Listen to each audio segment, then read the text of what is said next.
how fortunate we are to have as our leader someone with the character, the courage, and indeed the personality to lead the party forward in these very, very difficult times. I've known John Boehner for 30+ years. We've had a lot of fun together, we played a lot of golf together, we've worked together, we've talked. People ask me all the time when I'm traveling around, what's this Boehner guy really like? And I said, you know, he is, in my estimation, kind of typifies what we like to think are Midwestern traits. Honesty, integrity, as worded as his bond. Not the kind of guy that goes out looking for fights, gets along well with Democrats as well as Republicans. The kind of person that you would want to have in that position as Speaker at this particular time in our history. So how fortunate we are to have somebody with his background, with his intellect, with his ability to work with all sides to get things done. Nobody ever questioned his integrity, nobody's ever questioned his patriotism, nobody's ever questioned his conservatism. And that's why I think we are in good hands over the next 2 years and hopefully longer than that with John Boehner at the helm. So it's a great honor for me to introduce our good friend, the Speaker of the House, the Honorable John A. Boehner.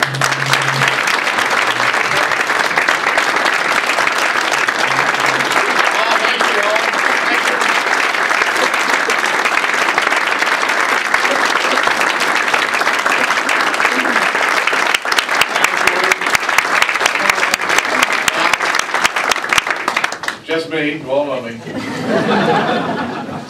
I just want to say thanks to the councilmen and Ripon for everything they do on behalf of our cause.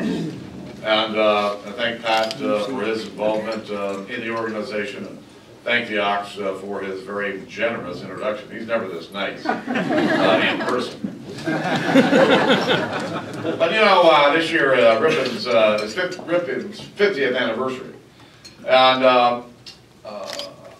over the course of the 50 years of Ripon that it has existed, it really has been very helpful in terms of helping to shore up our party, frankly, helping to broaden our party.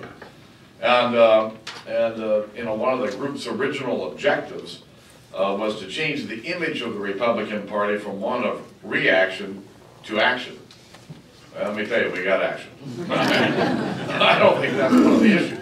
You know, the Ox, when he was giving me this introduction, talked about no one's questioned my integrity, no one questioned my patriotism, no one questioned my conservatism. Huh. Where the hell you been?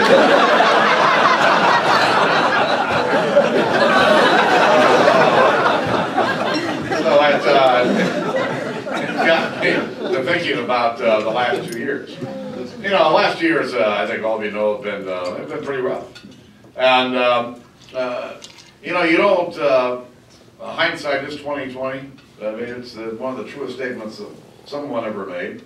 And, you know, looking back at, going back to the spring of 2011, the summer of 2011, me sitting down with the president, you have no idea the suspicions and the undercurrents that it caused, frankly, a lot of my members.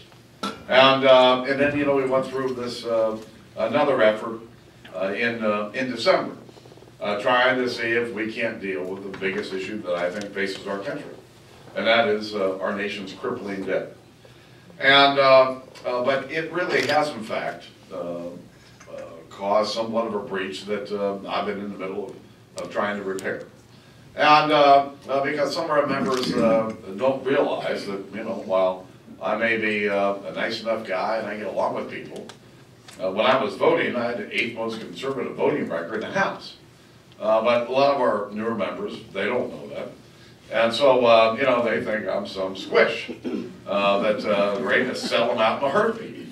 When obviously most of you in this room know that that ain't quite who I am. And so that was one issue. I think the other issue, if I look back over the last few years, is that because of the strategy that we developed, we allowed Harry Reid to avoid having votes on some very difficult issues that he was trying to shield his members from. And so if you go through all of what happened over the last couple of years, it wasn't hard for me to make it clear to our members in late December, or maybe it was January the 1st, or New Year's Eve, that while I'll be happy to talk to the president, we'll look forward to continuing to work with the president, the House was going to follow regular order. And that is, we're going to do our work in the House. And we're going to send it over to the Senate and expect them to do their work. And I think a lot of you probably have heard about our retreat last week. We had one of the best retreats that the members have had. We had the right mix between outside speakers, motivational speakers, and ample time for the members to actually talk to each other. And out of this conversation, developed a plan for moving forward here in the short term. We've got, we've got this debt limit that's facing us. We've got the sequester hits on March the 1st. And if all that isn't enough, the government runs out of money on March 27th. And, dealing with the debt limit and breaching the debt limit, which some of our members have been pretty anxious to do, that's playing with fire. And no one really knows what will happen, but I'm not quite sure I want to look over the edge of the cliff and when it comes to the debt limit. And so in terms of trying to hit our objective, deal with the structural deficits that our country is facing, moving the debt limit out of the way, and dealing with the sequester and the CR at the end of March, I think puts us in a much stronger position. But to do that, we've got to move the debt limit out. And there's nothing that irritates our members more than the fact that for nearly 4 years now, the Senate has not done a budget. And so they came up with this idea that, all right, we'll extend the debt limit, contingent upon the Senate. The Senate's going to have to do a budget, and the House is going to have to do a budget. Of course, we've done budgets every year. And when the Senate doesn't do their budget, they're going to get their pay docked. And so we're out busy rounding up votes today to try to get that done. Chuck Schumer came out yesterday or the day before. I didn't know he was the new budget chairman of the Senate. I'm sure Patty Murray was thrilled to death. I can tell you a great story, but I won't. And, announces that the Senate's going to do a budget and it's going to have new revenue in it. And I thought to myself, well, that ought to be interesting, considering some of these new members that just got elected from very red states, some members that are in cycle over in the Senate next 2 years that come from very red states. So it's going to be interesting watching the Senate attempt to do a budget. But when you've got a structural deficit as big as ours, the idea that you're going to leave things on autopilot and not deal with them is really, it's not fair to the American people, and it's not fair for our kids and our grandkids. As I said, we're going to do our budget. And frankly, we're going to outline a plan to balance the budget within 10 years, which is, in fact, a big step forward for our team. And frankly, I think it's going to be challenging to be able to put that budget together. And then we're going to sit and expect the Senate to do their job.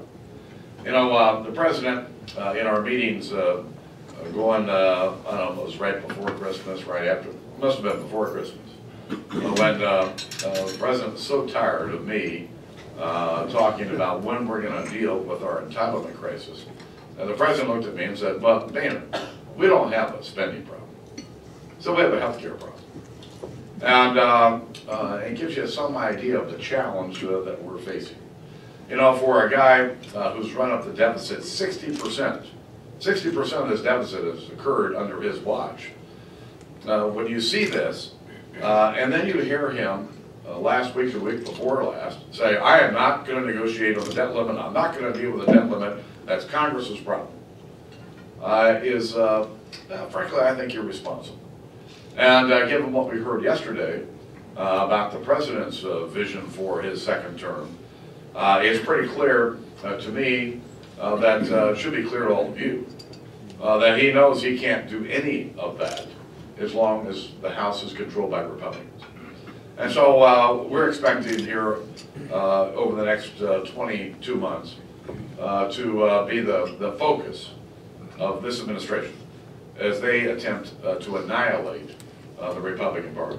And let me just tell you, I do believe that is their goal, to just shove us into the dustbin of history.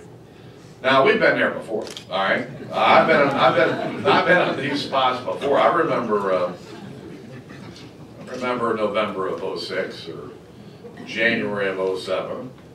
We've been through these periods before. And you know, our members get down, our supporters get down. Pat got an email from a mutual friend. I'm finished, done, I'm not doing this anymore. Don't send me any more fundraising appeals, I've had it. Last night I get a text, a 3-page text from my good friend Lou Holtz, who must have watched the State of the Union and then he watched all that blabber on TV last night. And so about 9:30 I get this 3-page text. I'm done, finished, the country's over with, we're not doing this again. Now I'd already had this conversation with Lou about 9 or 10 days after the election. He came in to speak to our 34 new members. And before he went over to talk to him, he came over to my office and he's moaning and groaning. I said, Lou, would you stop it? We're Americans, we'll figure this out. And I had to spend 15 minutes giving Lou Holtz a pep talk. I had to do it again last night. Oh my goodness. But listen, we are Americans and we will figure this out. But these next couple of weeks, next couple of months, and frankly the next 20 months, are going to be very difficult periods for us. While we want to stand up and fight for more fiscal responsibility, I want to stand up and find a way to move tax reform that will help our economy grow, to do the things we believe in, but we're going to be doing it in an environment that's going to be far hostile than anything I think we've seen for a long, long time. And we're going to have to make some big decisions about how we as a party take on this challenge. You know, where's the ground that we fight on? Where's the ground that we retreat on? Where are the smart fights? Where are the dumb fights that we have to stay away from? But we've got a lot of big decisions to make. And while the retreat, unfortunately, a lot of it got focused on the next 90 days, there needs to be further work to talk about how we're going to navigate the next 20 months and what our goals are and how do we think we defend ourselves in what I do believe is going to be a very hostile environment. All I know is that I'm up for the fight. You know, I believe in this cause. You all know I never thought I'd do this. But my job is to get our team pulled together. Made some big gains at the retreat we've got here over the next couple of weeks, a couple of months. I've got to do even more work to help reunite our team and rebuild our team to take on the big fights that are facing us. It's going to be a big challenge. I'm ready for it. God bless you.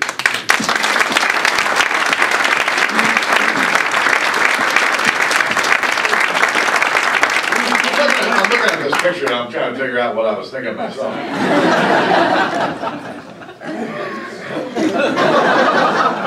Yeah, we'll do a few questions as long as they're not too hard. Okay. Protocol dictates that Mr. Oxley gets #1, Mr. Teaberry gets #2, and then it's open season. Any chance that... We're not answering any questions. I could have... I'm a former member, so... Is anybody going to smoke out Harry Reid? I mean, is it only Obama is able to get Reid off his butt to do anything at all? I don't know. You have to ask the president. I mean, it's just pathetic. But the Senate's going to have to do their work. You know, looking back, what I should have done the day after the election was to make clear that the House has passed a bill to extend all of the current tax rates. The House has passed a bill to replace the sequester with cuts in mandatory spending. And the Senate ought to do its work. And we're ready, able, and willing to work with the Senate as soon as they approve the bill. Should have been what I said. You know, again, hindsight's 20/20, because it is. And I don't know what they're capable of. And so they're going to have to figure it out. Yes, sir. Mr. Speaker, between the Business Roundtable CEOs and the Campaign to Fix the Debt, the CEOs have tried to get engaged and tried to help in the process addressing the debt long term. I think probably at the policy level, their hearts were in the right place, but I think politically they weren't necessarily helpful at points along the way. For those of us who work for companies and CEOs who are engaged or coming to town, what would be most helpful for you from the CEOs? Listen, I talked to the Fix the Debt folks last summer, last fall, November. The American people don't understand how serious the debt problem is. You know, most Americans think that we can cut congressional pay, get rid of earmarks, and solve our deficit problem. They don't understand the structural problem that we face. And you know, they were talking about raising a lot of money and doing a lot of things, but I haven't seen anything yet. But they need to educate the American people about our debt problem. That is the #1 issue, because to do the kinds of things that need to be done, we're going to need votes. We're not going to get votes, bipartisan votes, in an environment where members on either side of the aisle, our constituents, just don't understand how big the problem is. Yes, sir. Mr. Speaker, last year and up until a few months ago, tax reform seemed to be a high priority. How do you see that playing out in the next Congress? Well, the question's about tax reform. A big debate probably underway about whether we should even go down this path. I got some that do, some that don't. Some wondering, gee, what kind of tax reform could we ever get signed into law, considering you know, the position of our president. And so there's that debate is not, it's just beginning, and it'll probably grow, and I'm sure you'll read all about it.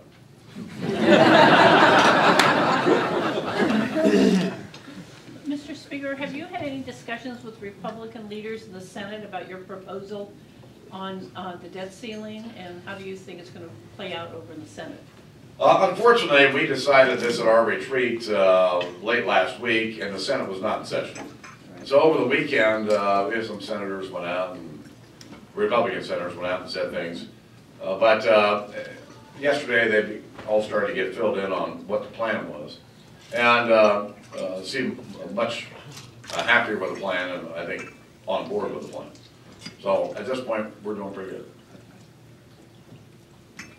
On entitlement reform, which is something we supposedly want, there's the ability to both cut costs and increase revenue. Has the party engaged and brought in any of the major entitlement reform groups on the disabled side to discuss any proposals?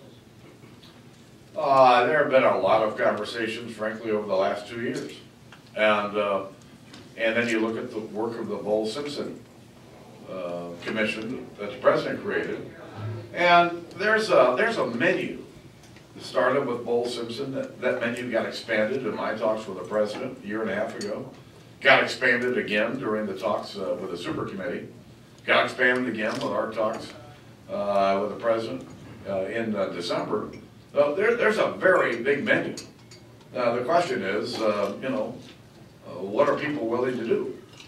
And so the House at some point here, in the next couple of months, is likely to move, after we move a budget, likely to move a spending reform bill.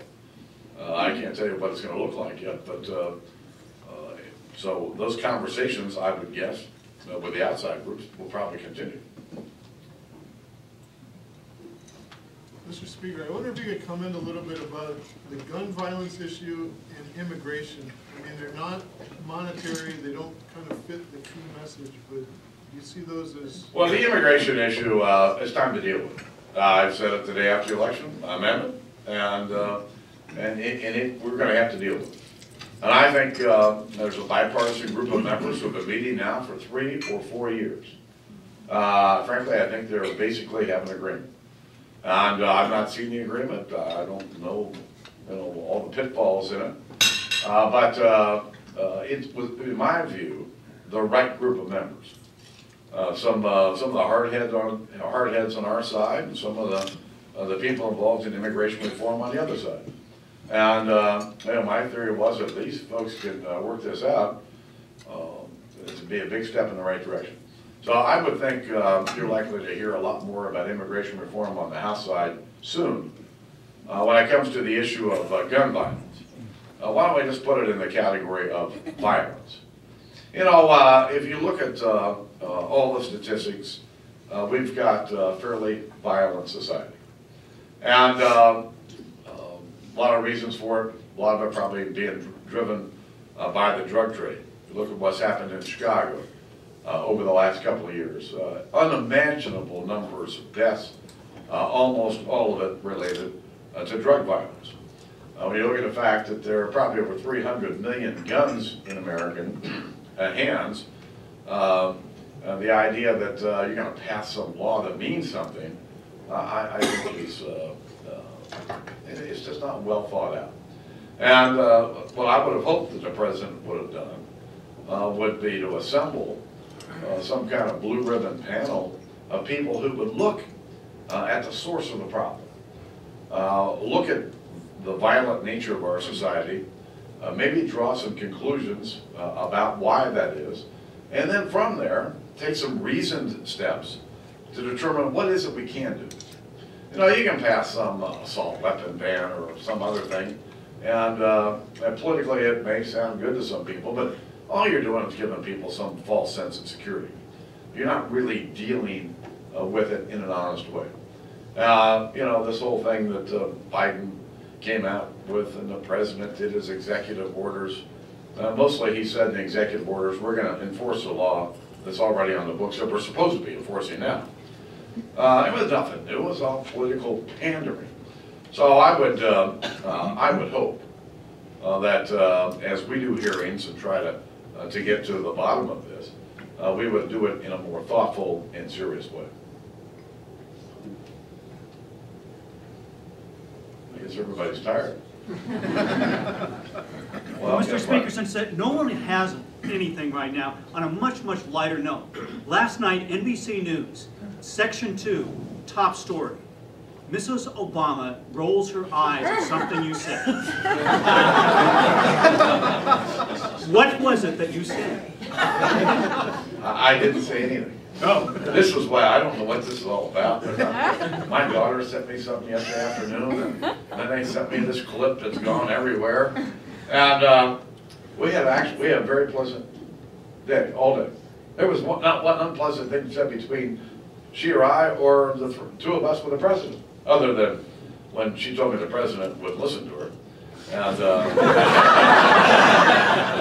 then the president came back and said, Mr. President, your wife says you won't listen to her. Let me give you some advice. You better listen. But I don't know where this, you know, Schumer, somebody said Schumer was at the microphone.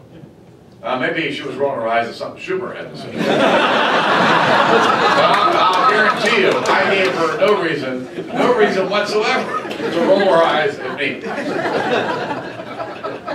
Keep up the great work. We'll see you all.